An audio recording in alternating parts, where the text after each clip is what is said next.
Welcome back to Sonata She Wrote, the channel where we get just a little bit theoretical. Today, we are blasting into Carl Philipp Emanuel Bach's Flute Sonata in B-flat major, WQ 125, and the concept of continuous exposition.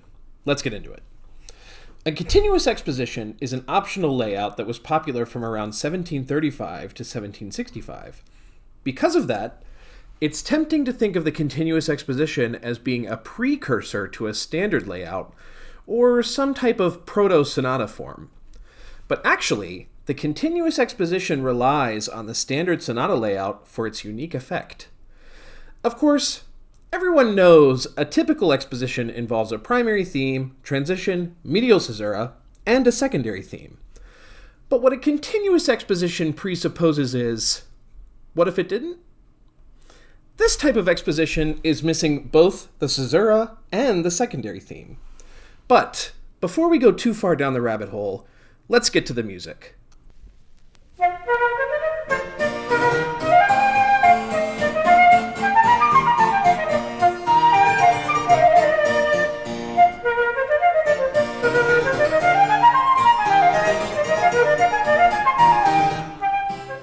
This is the second movement of this sonata.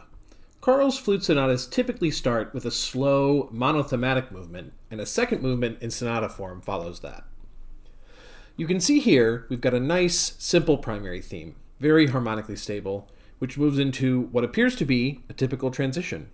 So far, as a listener, we have no reason to think that anything is amiss with this form. If you are curious, I've covered the figured bass with my own harmonic analysis, but you can see it in full in the companion video elsewhere on my channel. Let's continue with the transition.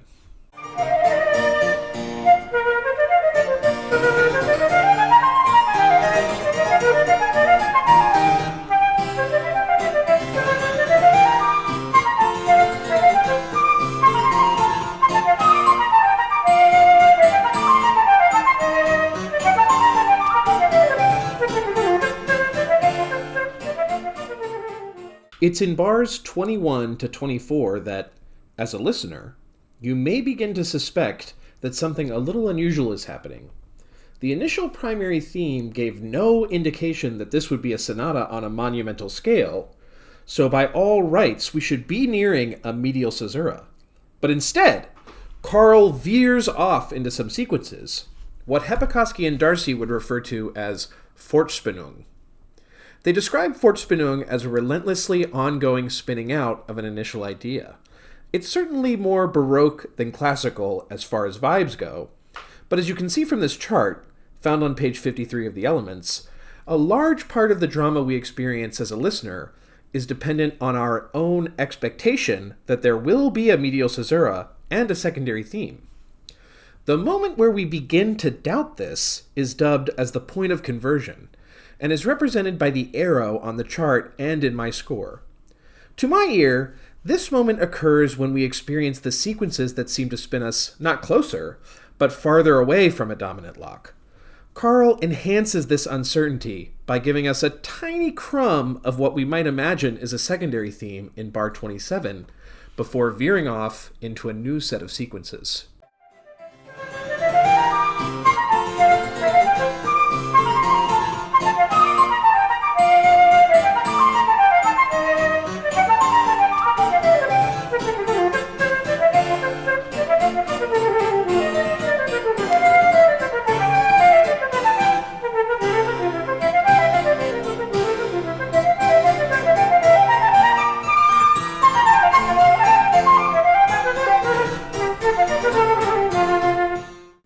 Although we are missing our secondary theme, Carl cleverly inserts something that you may recognize from my recent video on the essential expositional closure, an evaded perfect authentic cadence in bar 30.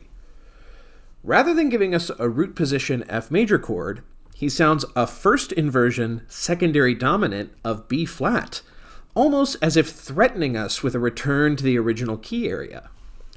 What follows this moment is a dominant lock of sorts in F major, but Carl does get lost along the way a bit before presenting us with the tonal goal of this and all expositions in bar 41. If we agree with Hepikoski and Darcy that the sonata form is a metaphor for human action, and personally I do, the essential expositional and structural closures are what the actors of a sonata form strive for, and it's certainly a relief when they manage to reach it, especially after this unexpected expository layout. The essential closure is followed by a brief but interesting cadential repetition, and then the drama of the development unfolds.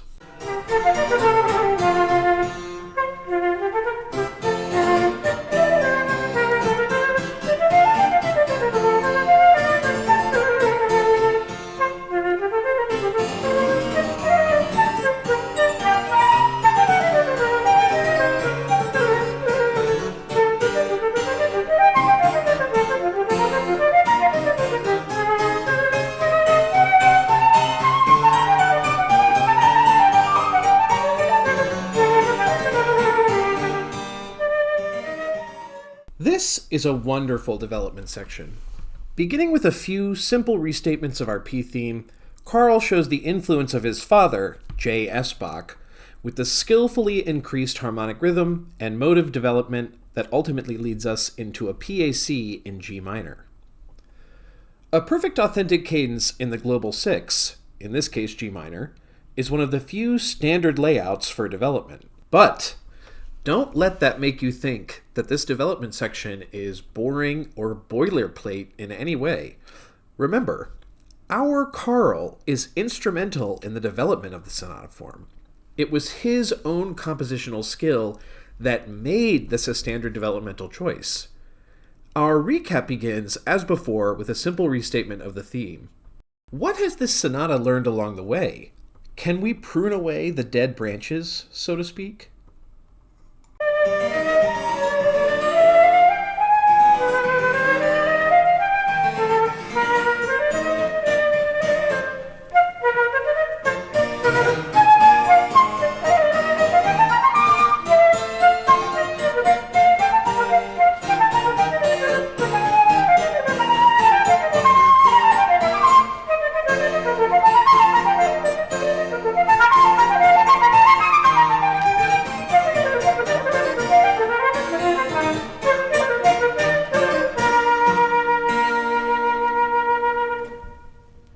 Rather a large portion of the initial transition and Fortspannung has been trimmed away. But, to keep us guessing, Carl has kept his whisper of a secondary theme and the evaded PAC as before. In fact, you may notice that our new primary theme seems to be overemphasizing the fourth scale degree, E flat, inserting several secondary dominants that point to it. Again, this is another device of Carl's that became a sort of standard practice. You can even see emphasis on 4 on the Sonata Theory chart under the recapitulation. After another dominant lock beginning in bar 95, we reach the essential structural closure and breathe a sigh of relief, as C.P.E. Bach repeats his closing theme a final time. I know this piece may not be the most often heard flute sonata, or even the most often performed of C.P.E. Bach's, but I think it's a delightful little piece with a very interesting formal layout. Feel free to check out the full recording and experience it as Carl intended. As always, recording information will be in the description, and I hope you enjoyed this analysis and explanation of the continuous exposition.